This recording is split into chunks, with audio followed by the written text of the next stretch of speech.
James Porter, a middle-aged man with deep wrinkles on his face, slowly walked down the street of the city that had become his home after the war. A former soldier who had fought through more than one battle, he had found the strength to survive tough times. But now, in peacetime, with few people helping him figure out how to adapt to the new world, James felt that the real battle was yet to come. The war had left not only physical scars but also invisible wounds that seemed to tell their own story at every step. He worked 2 jobs, but nothing brought him joy. James no longer sought the same success he once had. He was content with just living, because anything else seemed impossible. Today, he decided to stop by the restaurant on the corner of the street, where he used to rest after long days of work. He had no particular goal, just wanted to step away from the gray routine and enjoy the silence. He left his small, slightly neglected house dressed in a dirty, worn-out camouflage uniform that had remained with him from his service. James didn't care about his appearance. The clothes had become a symbol of his struggle, and the scars on the fabric spoke more about his journey than any suit. When he entered the restaurant, it was quiet. Only a few customers were quickly eating their meals and returning to their business. James walked to an empty table by the window, where the cozy atmosphere prevailed, but there was a slight tension in the air. He took off his hat and placed it on the chair next to him. A few minutes later, the waitress, a young woman who looked exhausted and hopeless, approached him. Her tired eyes and quick hand movements as she handed him the menu indicated that this was no ordinary day for her. There was something deep in her eyes, something that spoke of her own battles. James didn't ask about it. He was used to being silent, and this wasn't unfamiliar to him. "What will you order?" she asked without looking up. "Just coffee," James replied, his voice calm, even if storms raged inside him. The waitress nodded and walked away, and James looked at the walls of the restaurant, which seemed so familiar yet so foreign. The remnants of old furniture, the dust on the windowsills, everything reminded him of times when he hadn't known this loss, this emptiness. A few minutes later, when James had started to sink into his thoughts, the waitress returned with the coffee. She placed the cup in front of him without a word. "Thank you," James said quietly, and she nodded before leaving. But before he could lift the cup, the restaurant doors suddenly swung open, and a man in an expensive suit entered. His gaze seemed to instantly evaluate everyone present, but it lingered on James. He slid his eyes over him in a way that could condemn and break anyone. The man walked up to the bar and, ignoring the others, loudly addressed the barista, "Here's another bum. These people are starting to show up here too." James heard his words, and although they weren't aimed directly at him, they made him uncomfortable. This wasn't just disrespect for his appearance, it was contempt for what he had gone through. The man didn't even try to hide his disdain. The waitress paused for a moment, then quickly glanced at James, trying not to notice the scene. But her face betrayed that, more than anyone, she felt this conflict. "Sorry, I can't serve you," the waitress suddenly said, approaching James. Jacob Reed, the man in the suit, stood nearby, watching everything that was happening. He heard it all and, though he had no intention of intervening, he felt that something wasn't right. James lifted his eyes to the waitress standing before him, her face filled with apology and nervousness. He shrugged in surprise, not fully understanding what had just happened. She didn't dare look him in the eye, and her hands trembled as she gripped her notepad. "What do you mean?" James asked, watching her closely. The waitress sighed and quietly said, I can't serve you. It's the restaurant's rule. It's not up to me." James felt his muscles tighten. He began to understand that this moment wasn't just about being denied food, but about something much larger, about humiliation and discrimination that went deeper than any wound he had ever suffered. "Restaurant rule?" he repeated slowly, trying to suppress the disappointment and anger that were rapidly rising inside him. "And what is that rule?" The waitress finally raised her gaze, but her eyes were filled with pity. You can't sit at a table if your appearance doesn't meet the standards," she said, trying to speak as calmly as possible. "That's what the management decided." James stared at her for a few seconds, his mind racing. This restaurant, which should have been a place for rest, for regular people, had suddenly become a symbol of how easily those who had already given so much to society could be discarded. The war had taken much from him, but should that mean he didn't deserve basic respect? That he didn't have a place among others? He didn't want to feel like a victim. He wasn't a victim. But today, in this restaurant, James for the first time in a long while felt his worthlessness. Worthlessness in a world where everything was measured not by your history, not by your experience, but only by how you looked. "Are you saying I'm not worthy to sit here because I'm dirty?" he asked quietly. The waitress lowered her gaze again, unable to find words to justify the situation. She simply stood before him, as if waiting for his reaction. At that moment, James felt his hands begin to shake with disappointment. He looked at her face and suddenly realized she wasn't to blame for this. She had no choice, just as he had no choice. She was just a part of a system that operated by its own rules, no matter how unfair those rules were. And that's when he understood that he couldn't give her instructions or accuse her harshly. It wouldn't bring any change. This situation was bigger than him, bigger than her, bigger than the restaurant. It was about society as a whole, a society that he had long tried to understand and find his place in. James took his coffee cup, slowly rose from his seat, and said, without raising his voice, "I'm not angry at you. But I understand that this is more than just a restaurant situation." The waitress felt something strange in her eyes. This wasn't anger, nor aggression, but rather sympathy, an understanding that what had happened here shouldn't have happened. She silently nodded, but she felt something change in her heart when James said those words. At that moment, the restaurant doors opened again, and a man entered, drawing all attention to himself. It was the same man in the expensive suit who had first walked to the bar and made his disparaging remark about bums. He stopped, noticing James, and walked straight toward his table, where he stood with a cup of coffee in hand. "What's this mess? You don't think I'm going to sit with someone like that, do you?" The man's voice was harsh, clearly mocking. He looked at James as though he weren't a person but just an unwanted element in his perfect world. Instead of snapping or responding to the rudeness, James calmly looked at him.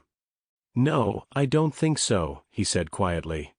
"But what do you think of yourself when you treat people like that? Real character isn't about what you wear, but how you treat others." The man sneered and fumbled with something on his phone, as if signaling the waitress that he wanted to sit at a different table. But James didn't pay attention to his reaction. He turned to the waitress, who seemed still shaken by his words. "I have to go," James said. "But remember, rules can always be changed, even when it seems impossible." And with those words, he left, leaving the restaurant in silence that felt heavier than any battle he had ever fought. James walked out of the restaurant, his footsteps echoing on the sidewalk as he felt the cold night air against his skin. The tension in his chest hadn't eased, but there was a certain clarity now. He didn't know what was more troubling, the fact that someone could treat another human being with such disdain, or the realization that society often put people in boxes based on appearances. His mind drifted to the homeless man, Brock, and how similar his situation felt. Brock had no choice but to adapt, to survive, just like James had learned to survive, adapting to the war, the scars, the judgment from strangers. But at least in his own mind, he had always found a reason to keep fighting. The world could be cruel, but that didn't mean he had to lose his humanity in the process. As he continued walking down the street, he heard the sound of a car approaching. He turned his head, squinting into the headlights. The car slowed down, and the window rolled down, revealing a familiar face, Steve, one of his old army buddies. Steve's grin was wide as he leaned over. "James? Is that really you? Damn, man, it's been a while." Steve shouted over the noise of the engine. James froze for a moment. It had been years since he'd seen Steve, and the familiarity of his old friend's face brought a mix of emotions. But this was no time for nostalgia, not after the night he'd had. "Yeah, it's me," James replied, his voice flat. He didn't know how to explain what had just happened, nor did he want to. "Not tonight." Steve raised an eyebrow. "You look like you've seen a ghost. What's up?" James glanced at him, then at the restaurant he had just walked out of. "I don't know, Steve. I thought I could sit down and grab a meal, but apparently, that's too much to ask." Steve's grin faded, and he looked at the restaurant. Wait, what happened? James exhaled sharply, the frustration rising again. I was told I couldn't be served because of how I look. Like I'm not good enough to sit in a damn chair. Steve's face twisted with disbelief. That's bullshit. What kind of place does that? The kind of place that thinks it has the right to judge who belongs and who doesn't, James muttered, shaking his head. For a moment, Steve sat silently, his hands gripping the wheel, eyes on James, processing the weight of what he had just heard. Finally, he spoke. Look, men, I get it. I do. But you can't let people like that get to you. You've been through worse, haven't you? James nodded slowly, feeling the old weight of survival creeping back into his chest. Yeah, I have. But sometimes, it feels like it never ends. Like no matter how much you fight, there's always someone there trying to push you back down. Steve reached out, slapping James lightly on the shoulder. Well, screw him. You've made it this far, haven't you? Hell, I don't know anyone who's been through what you have and come out the other side the way you have. You're still here, and that means something. James looked up, meeting Steve's eyes. The words, though simple, settled in his chest, grounding him in the present. Maybe he wasn't invisible after all.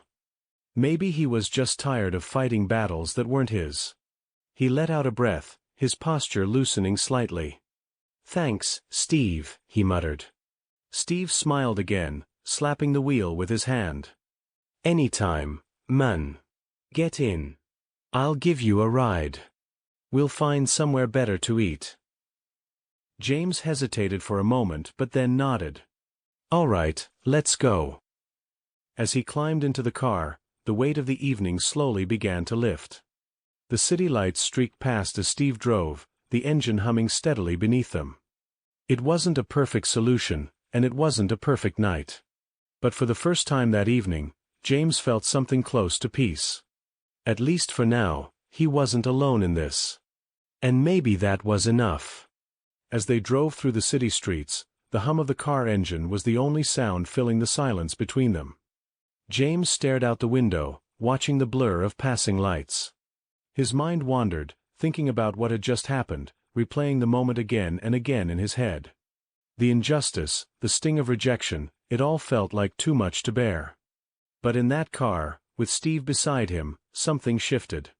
It was like the walls around him were starting to crack, letting in a little bit of light. Steve glanced over at him, his hands firmly gripping the wheel. So, what's next, man? He asked, breaking the silence. You gonna let them get away with that? James rubbed his forehead, leaning back in his seat. The question hung in the air, and for a moment, he didn't know how to answer. He'd lived through so much already. His service, the trauma, the loss. He'd fought countless battles, some he won, others he barely survived. But this? This was something different. It wasn't a fight he had expected. I don't know, James replied, his voice low. I've been fighting my whole damn life, Steve. But lately, it feels like it's all just slipping through my fingers. You know. Steve didn't answer right away, but James could feel his presence next to him, solid and steady. You don't have to fight every fight, James, Steve finally said, his voice calm. But you can still stand up. Not for them, not for the world. But for you. You deserve better than that. James exhaled slowly, the words resonating with him. He had spent so long fighting for everything, his country, his comrades, his own sanity, that he'd forgotten the most important thing, fighting for himself. Maybe I've forgotten that, he muttered, more to himself than to Steve. Fighting for me. I don't know what that looks like anymore. Steve smiled gently, glancing over. Maybe it's time to find out. Start small. Don't let them take what's yours. James nodded, feeling a little lighter, a little more aware of the weight he was carrying and how to manage it. It didn't have to be a battle to the death. Sometimes, just standing firm was enough. After a few more minutes of driving, Steve pulled into a small diner on the edge of town. It wasn't anything fancy, but it had a warm, welcoming glow to it, something different from the cold, sterile restaurant he'd just been kicked out of. The smell of fresh coffee and sizzling bacon wafted out as they walked in. A friendly waitress greeted them with a smile. "Two?" she asked. "Yeah, thanks," Steve replied, leading James to a booth by the window. James sat down and looked around, taking in the worn linoleum floors and faded booths, the quiet hum of conversation. It was simple, unpretentious. And, for the first time that night, it felt like home. They ordered their food, pancakes, eggs, bacon, and as they waited, the conversation shifted. They talked about old memories, the shared experience of the army, the battles they had fought. Not the ones with guns, but the quieter battles, of survival, of loss, of finding your place in a world that often felt like it was moving too fast.